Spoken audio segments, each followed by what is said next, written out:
Assalamualaikum dan salam sejahtera. Bertemu lagi bersama Cikgu Yat. Kali ini kita akan membuat ulang kaji soalan model SPM melibatkan bab 3 tingkatan 4 iaitu penanggulan logik ataupun logical reasoning. Okey, slide ini dalam bahasa Inggeris lah seperti kelas Cikgu ajar kelas DLP. Okey, untuk form 4. So yes, let's do it. So, ini adalah soalan yang cikgu kumpulkan daripada kertas-kertas model SPM yang ada. So, kita lihat soalan yang pertama ni. Abaikan nombor 5 ni lah. Nombor 5 ni daripada kertas soalan yang asal lah ya. Mungkin kamu akan perhati setiap soalan yang keluar ni ada nombor 5, nombor 4 lah, nombor 6. So, abaikan je. Okey, soalan yang pertama. Tulis kontrapositif bagi pernyataan berikut. Seterusnya, nyatakan sama ada kontrapositif tersebut adalah benar atau palsu. Okey, kontrapositif ya. And then yang selalu pelajar lupa adalah soalan bahagian belakang ni. Selepas tulis kontrapositif, tentukan benar atau palsu. Bahagian ni selalu pelajar lupa lah. Okey, so jika 42 ialah gandaan bagi 6, maka 42 ialah gandaan bagi 12. Ini adalah implikasi ataupun pernyataan. Dia kata pernyataan kan, statement. Semua implikasi adalah pernyataan. Itu kamu kena ingat. Semua implikasi adalah pernyataan. Ingat ya. So, ini implikasi. Kita kena ingat semula lah. Okay, statement. Implication tu statement lah. Okay. Kalau kita ada statement, if P dan Q, jika P, maka Q. Converse ni akas lah. Akas dia adalah kita balikkan sahaja pernyataan. Inverse songsangan. Songsangan ni dia adalah menafikan pernyataan implikasi tadi ya. Inverse adalah dia negation for a statement. Kontrapositif, okay, kontrapositif adalah negation for converse. Tengok ni, kedua-duanya ada con. Okay, kontrapositif adalah negation bagi converse, di mana converse itu adalah terbalik bagi statement. Okay, so now kita identify P and Q daripada kita punya statement. So 42 ialah gandaan bagi 6, okay, ataupun 42 is the multiple of 6. Dan depan ni adalah P. Belakang ni adalah Q. Okay. So, bila kita nak kontrapositif daripada kita punya statement, means kita kena kenal pasti dulu lah. So, kita kena nafikan P dan Q ni nanti dalam kedudukan ni. If not Q, then not P. Okay. Jika bukan Q, maka bukan P. So, kita buat penafian, dia akan jadi if 42 is not a multiple of 12, yang Q belakang ni buat pergi depan, nafikan. Okay. Jika 42 bukan gandaan bagi 12, okay, then 42 is not a multiple of 6 ataupun maka 42 bukan gandaan bagi 6. Dia salin sahaja ayat tu semua, cuma tambahkan perkataan yang sesuai untuk menafikan lah sama ada bukan ataupun tidak. Okay. So, kita nak menentukan kebenaran dia. Lihat ya, ayat pertama, 42 is not a multiple of 12. 42, okay, kalau kita lihat 12, untuk 12 kamu akan dapat 12, 24, 36, 48. Okay, 42 is not a multiple of 12. True.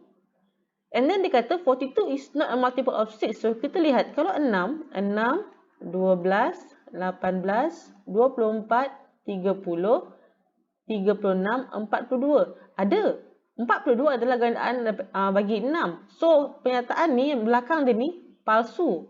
Bila kita ada pernyataan, jika benar, maka palsu. So, overall, all the statement akan jadi false. Akan jadi palsu. Tengok belakang dia je, then dia ni. Kalau then dia palsu, overall dia punya truth value terus palsu. False. Okay? Okay, ni satu markah, satu markah. So, dapat 2 markah dah lah. Okay, next kita nak lihat soalan seterusnya. Lengkapkan kesimpulan untuk membentuk hujah yang sah. Okay, a valid argument. So, kita ada premise 1, premise 2 and then conclusion dia empty space. So, kita kena jawab. Kita akan gunakan teknik blocking. Teknik blocking ni, kita kena potong perkataan yang appear more than once, yang dah muncul lebih sekali. Okay, ataupun yang tak diperlukan. Untuk kesimpulan, tidak akan ada perkataan jika, maka, semua, sebilangan. Okay, tidak ada. So, kita potong terus semua. Contoh sini kita potong all. So, kalau BM kita potong semua. Prime numbers. Dekat premise tu pun ada prime number. Okay, kita potong atas nombor perdana. Ya. Okay. So, yang tinggal sini, 53 adalah lebih besar daripada 2 ataupun 53 is lah, kita ambil is takkan R kan. 53 is larger than 2. Okay, 1 mark lagi. Soalan kedua, berdasarkan hujah di 5B1, tentukan sama ada hujah tersebut adalah munasabah atau tidak. Okay, kita kena tentukan argument sound or not. Semua nombor perdana adalah lebih besar daripada 2. Okey, apa maksud nombor perdana? Nombor perdana ataupun prime numbers adalah nombor yang mempunyai dua faktor, iaitu diri dia sendiri dan nombor 1. 2 ini adalah nombor perdana yang paling kecil. Faktor dia adalah 1 dan diri dia sendiri. Okey? So, adakah 2 lebih besar daripada 2? Okey, tak ya. So, ini not sound ataupun tidak munasabah. Okey? Because 2 is also a prime number lah. So, kita tulis dia punya reason. Okay? Sebab dia minta kita justify your answer. Beri justifikasi anda. So, kena bagi reason. Okay, dari segi markahnya, 1, 1, 1, 1. Okay? Next. So, soalan ni mudah sahaja. Tulis 2 implikasi berdasarkan pernyataan berikut. Dia bagi pernyataan lah. A tessellation can be formed from a regular polygon if and only if 360 degrees is divisible by the exterior angle of the regular polygon. Jawab, kamu kena refer kepada ayat yang atas ni lah. Jangan ada penambahan sebarang pun. Okay? Samalah BM ke BI. So, ingat balik. Implication ni, kalau kita ada implication P, if and only if. Kalau BM dia jika dan hanya jika ni, dia ada 2 implikasi yang kita boleh terbitkan. Yang pertama dalam bentuk if P then Q.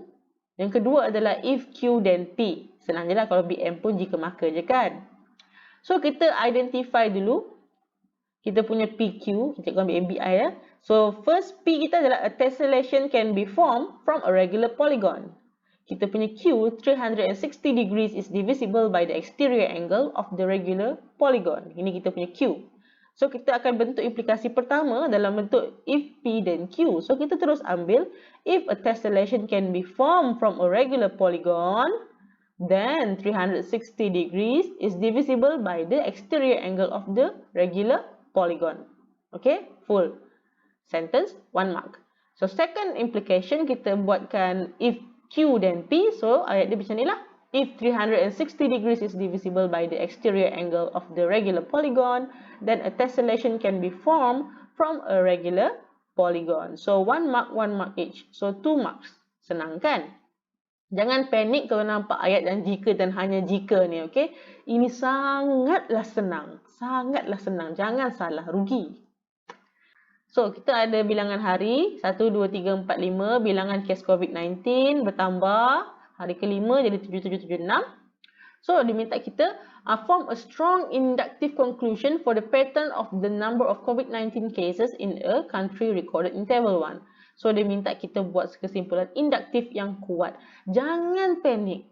Apakah benda yang kesimpulan induktif yang kuat ni? Tak ada apa, jangan risau. Kamu dah belajar dah. Benda ni adalah melibatkan pola. Kamu kena lihat pola apa yang mewujudkan nombor-nombor ini berkaitan dengan harinya. Okey, sekarang kamu lihat hari ini bertambah dengan sekata. Betul tak? Okey, jom kita tengok. 2 ini, macam mana kita boleh dapat 2? Macam mana kita boleh dapat 9 dan 64, 625? Okey, ini kamu kena ada kemahiran melibatkan nombor-nombor kuasa. Kuasa. Okey, contoh 2. Macam mana dapat 2? Okay, kita boleh dapat 2 dengan 2 kuasa 1. Kita fikir macam ni dulu. Okay, macam mana dapat 9 ya? Okay, 9 ni aku boleh dapat dengan 3 kuasa 2. 64 ni adalah 4 kuasa 3. Okay, 625 ini adalah 5 kuasa 4. Okay, 776. Ni apa pula? Okay, kamu dah nampak pattern dia 2, 3, 4, 5. Agaknya apa yang muncul? Mestilah 6. Yang atas dia 1, 2, 3, 4. Oh, mestilah 5. Cuba cek calculator kalau tak percaya. Akan dapat ya. So, kalau kita tengok, macam mana 2 dan 1 ini terhubung? Mestilah 2. Okay. 2 tolak 1. Di mana 2 ni follow yang dalam kurungan ni. Akan dapat 2 jugalah.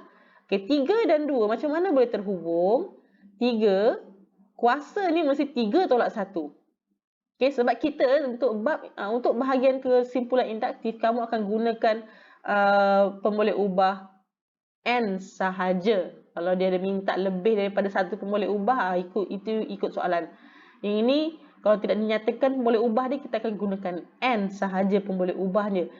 Kita tahu bila nombor itu berubah, itu adalah N. Tapi dalam kes ini yang kuasa dia pun berubah-ubah juga. Sebab itu kita kena hubung kaitkan dia dengan N yang kita nak guna.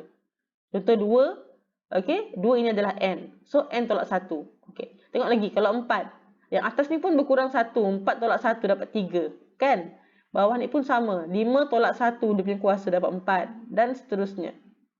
Barulah kita boleh nampak pattern yang sebenarnya di mana 2, 3, 4, 5, 6 ini kita jadikan dia adalah N yang berubah-ubah nilai dia ni. Lepas tu nampak atas kuasa dia ni 2, 3, 4, 5, 6 juga kuasa N. Tapi ada tolak 1 yang sama, so copy je tolak 1. Okey, macam ni jawapan kita. So, untuk pemarkahan dia, bahagian yang ini 1 markah. Okey? 2 markah kan ni? Okay, lagi satu markah adalah N belakang ini. Macam mana nak tulis N ini? Kamu kena lihat apa nilai N yang kamu guna berdasarkan jadual. 2, 3, 4, 5, 6. So, kena tulis sampai 6. Selepas selesai 6, kamu kena buat koma 3 titik. Okay, maksud 3 titik ini adalah dia berterusan dengan pola yang sekata. So, kamu tidak boleh skip titik ini. So, yang ini 1 markah. Lepas tu buat N 2, 3, 4, 5, 6 dot. Yang ini lagi 1 markah. Okey? So ada yang akan tanya, cikgu, kalau saya betul nilai N 2, 3, 4, 5, 6, tapi saya tak dapat yang ni depan ni, saya dapat markah ke? Okey. Untuk pemarkahan, bila kamu betul yang belakang ini, belakang ni saja kamu betul, depan ni salah, kamu tidak dapat markah. Okey? Yang ini dia akan tulis DL, iaitu dilihat. Dia tahu jawapan kamu betul tapi hanya dilihat, tak dapat bagi markah sebab kamu tidak memenuhi keperluan yang pertama ni. Okey? So yang pertama kena betul, barulah yang belakang ni ada markah. So kita lihat soalan seterusnya. Okey, kita lihat soalan yang seterusnya. Soalan ini dia minta kita determine whether the following statement is true or false. Okey, pernyataan. Dia beri kita pernyataan. Tentukan pernyataan ni benar atau palsu. Ayat dia senang je. 6P kuasa 2 tambah 8P ialah satu pernyataan. 6P square plus 8P is a statement. Is it? Okay. So now kita tengok, ingat balik. Apa maksud pernyataan? Pernyataan adalah sesuatu yang kita boleh tentukan kebenarannya. Adakah kita boleh tentukan kebenaran 6P square plus 8P ni? True or false? True or false? Tak tahu. Kita pun tak tahu ni true ke false. So ini not a statement. Bukan pernyataan. Maka this entire sentence is false. Dia kata ini pernyataan, so sebenarnya bukanlah false. Satu je. Kita nak tentukan sahaja false. Ni je jawapan dia yang cikgu tulis because 6P square plus 8P is not a statement. Ni adalah explanation cikgu lah. Tak ada markah pun, tak tulis pun tak apa. Sebab dia minta kita tentukan je, tak ada minta justifikasi. So false sahaja, 1 mark. Next, kita nak buat kesimpulan induktif. Okey, jangan takut. Soalan ni senang je. Nampak dah ada pola-pola bagai ni. Ni melibatkan pattern lah. Kita kena cari dia punya bentuk umum, general. So, kita tak mau nak cikgu tunjukkan teknik dia. Tak nak tengok yang belah kanan, yang mana sama dengan ni kan. Tak payahlah tengok. Ni tak ada. Tak payah tengok. Okey, ni tak mau. Okey, potong, tutup. Tak mau tengok. Okey. Lepas tu nampak tak dia ada triple dot. Maksudnya nak bagi tahu ini berterusan dengan pola yang sekata mengikut urutan dia lah. Okay, kita lihat ya. Di sini kita ada nombor 7. Dalam kurungan ni nombor dia berubah-ubah. And then semua tolak nombor lain yang berubah-ubah juga. Okay, so kita lihatlah. Kita ada 1, 8, 27, 64, 1, 4, 9, 16. Okay, kita buat yang luar dulu. Tengok ya, kita ada 7. And then ada kurungan, tolak, tak tahu apa nombor ni. Nombor ni berubah-ubah kan? Kita kena kaitkan dengan N. Boleh ubah N. Okey, kita lihat yang luar lah sebab senang sikit. Okey, 1 ni agaknya 1 ni macam mana dapat 1? 1 ni mungkin 1 kuasa 1. 4 ni mungkin 2 kuasa 2. 9 ni 3 kuasa 2. 16 ni 4 kuasa 2. Everything power of 2. Kenapa 1 kita ni power of 1? Okay, kita betulkan lah. Sebab 1 ni, kita kuasa 100 pun jawapannya tetap 1. So, ini kita tukarkan jadi 1 kuasa 2. So, kita dapat dah pattern kita, everything, 1, 2, 3, 4, semuanya kuasa 2. Cantik. So, ini adalah N kuasa 2. Okay, now kita fikir pasal 1, 8, 27, 64. Okay, 1 tu adalah, oh ni kita tengok 1 kuasa berapa tak tahulah. Kita tengok 8. 8 ni adalah 2 kuasa 3. Kamu kena hafal lah nombor kuasa-kuasa ni. 27 ni 3 kuasa 3. 64 ni 4 kuasa 3. So 1 kali ni adalah 1 kuasa 3. 3, 3, 3, 3. Okay, semua kuasa 3. Nombor yang berubah 1, 2, 3, 4. Jadikan N. Cikgu susun semula jadi kemas sikit. 7 kuasa 1. 1 kuasa 3 tolak 1 kuasa 2. Yang kedua ni 7, 2 kuasa 3 tolak 2 kuasa 2. Yang ketiga 7, 3 kuasa 3 tolak 3 kuasa 2. Yang keempat ni 7, 4 kuasa 3 tolak 4 kuasa 2. Okay, sekarang kamu nampak pattern dia. 7 tidak berubah, so 7 salin je. 1, 2, 3, 4 jadikan N. Kuasa 3 tolak semua ada. 1, 2, 3, 4 jadikan N juga. 2, 2, 2, 2. Okey, itu kuasa 2. Senang kan? So jawapan kita ni lah. 7N kuasa 3 tolak N kuasa 2. Dia tak ada bracket. Betul. Ada bracket. Betul. Tak ada masalah. Okey. Yang ini 1 markah.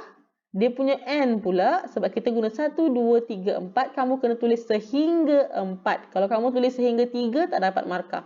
Tulis sehingga 4 dan jangan lupa koma 1, 2, 3 dot. 3 dot. Okay, 1 markah lagi. Okay, kalau yang depan ni salah, belakang ni je betul, tak dapat markah lah. DL ajalah. Dilihat. Okay, tak ada markah. Okay, kita lihat soalan seterusnya. Okay, soalan ini, dia katakan tulis satu kesimpulan berdasarkan premis-premis berikut. So, kita sama macam soalan bentuk yang tadilah. Okay. So, kita ada premis 1, premis 2. Kesimpulan ni dia biar kosong. So, kita kena isikan. Cikgu dah bagi tahu tadi. Untuk kesimpulan, jika maka semua sebilangan tak ada. Kita kena potong. So, kita akan gunakan teknik blocking di sini. Kita padam perkataan yang dah muncul lebih daripada sekali. So, first kita padam dulu jika maka. If then. Okay, kita potong jika maka. Jika maka kita potong. And next apa lagi? Kita ada the volume of a right prism is 1750. Okay, ada note kat sini ni tinggalkan sebab atas ni tak ada note. So the volume of a right prism is 1750. Kita potong juga yang sini the volume is 1750. So untuk BM dia adalah isi padu prisma itu. Okay, potong isi padu prisma tegak. Sampai sini. Okay, bukan tinggalkan. Ini tertinggal ni perkataan tegak ni. Dekat BM ni tertinggal perkataan tegak.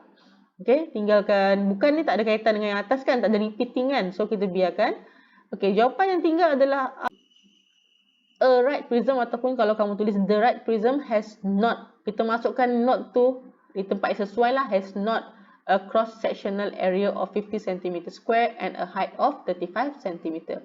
Kalau yang BM, sebuah prisma tegak tidak mempunyai luas keratan rentas 50 cm persegi dan ketinggian 35 cm. Kita guna perkataan tidak lah. Okay? Sebab yang itu yang sesuai. Kalau bukan, sebuah prisma tegak bukan mempunyai, dia tak sesuai. So, kita guna tidak. Okay, sebab dia menafikan sahaja. So, kita boleh guna tidak atau bukan lah. Mana sesuai ya. So, itu untuk kesimpulan kita. So, next. Kita lihat kesimpulan yang ni pula. Okay. Kita kena buat kesimpulan secara aruhan. Kamu tak payah pening nak hafal aruhan lah, didaksi lah, apa tak payah hafal pun. Sebab soalan, kalau dia kata aruhan, dia mesti ada bagi pattern. Nombor pattern macam ni. Ataupun jadual tadi. Mesti ada pattern-pattern lah, mesti ada pola. Okay. Itu aruhan. Kamu tak payah pening-pening nak menghafal. Kalau didaksi tu dia tak ada pattern ni. Okay. So, untuk yang ini, macam cikgu cakap tadi, untuk dapatkan kesimpulan kita ni, kita tak nak tengok bahagian yang sama dengan ni. Tak mau tengok. Okay. Dan lihat kita pun ada triple dot. Itu nak bagi tahu dia berterusan dengan pola yang sekata. Okay. Tengok sini kita ada 1, 2, 3, 4. Okay. Dia berubah-ubah kat sini. So, ini adalah N.